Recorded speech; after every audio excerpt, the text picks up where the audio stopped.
অনেক দিন পর একটা নতুন ভিডিও নিয়ে আসলাম। আসসালামু আলাইকুম আমার সকল বন্ধুরা।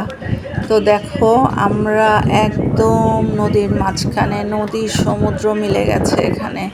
তো বুঝতে পারছো আমরা কোথায় যাচ্ছি? হ্যাঁ, আমরা সুন্দরবন রওনা দিয়েছি। 23 তারিখ সকালবেলা 7টায় এই শিপটায় করে আমরা সুন্দরবন রওনা দিয়েছিলাম। তো ওখানে কোনো নেটওয়ার্ক না থাকায় আমি অনেক দিন ফেসবুক থেকে একদম বাইরে ছিলাম, কোনো ভিডিও দিতে পারি নাই। তো আজকে একটু সময় পেয়ে ভিডিও দিলাম। তো এটা ছিল শিপের একটা সামনে একটা বারান্দা। এখান থেকে নদীটা দেখতে অনেক সুন্দর লাগে। যত দূর চোখ যায় শুধু জঙ্গল আর জঙ্গল, গাছপালা, মানুষের কোনো চিহ্নই নাই। আর এটা ছিল শিপটার করিডোর এবং দুই পাশে 6টা করে মোট 12টা রুম ছিল। এখানেই আমরা 2টা রুম নিয়েছিলাম। তো বন্ধুরা, কেমন লাগছে ভিডিওটা অবশ্যই জানাবা। আর তোমরা কে কে এরকম শিপে করে সমুদ্রবন গিয়েছো সেটা অবশ্যই জানাবা। এটা ছিল আমার ফার্স্ট টাইম সুন্দরবন ট্যুর। যদিও আমি খুলনায় বড় হয়েছি, ছোট থেকে পড়ালেখাও করেছি খুলনায়, কিন্তু সুন্দরবন যাওয়ার সুযোগ হয় নাই। আর এখন যত সুবিধা, তখন এত সুবিধাও ছিল না। আর সবচেয়ে বড় কথা, যাওয়ার সুযোগ হয় নাই। তো এখানে ছিল খাবার দাবারের জায়গা।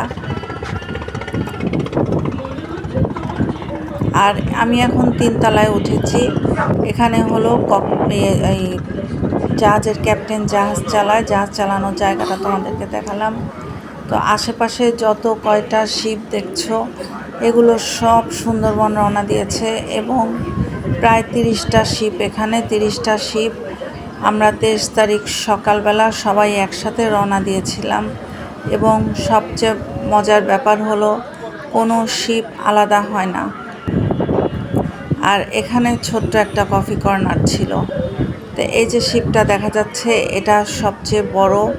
মোটামুটি এর থেকেও বড় শিপ আছে, তবে এই দূরের শিপগুলো আমাদের শিপের থেকেও বড়।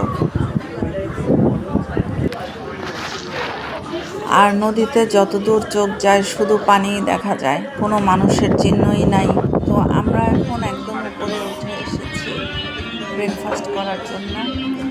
আর কফি যে যত চাও খেতে পারবা, কোনো নিষেধ নাই। আমাদের জার্নিটা অনেক ভালো ছিল, আলহামদুলিল্লাহ। তো এখানেই আমার ভিডিওটা শেষ করছি।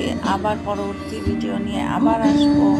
আমার সাথে অবশ্যই থাকবা। আমার সুন্দরবনের অনেক ছবি আছে, সবই তোমাদের সাথে শেয়ার করবো।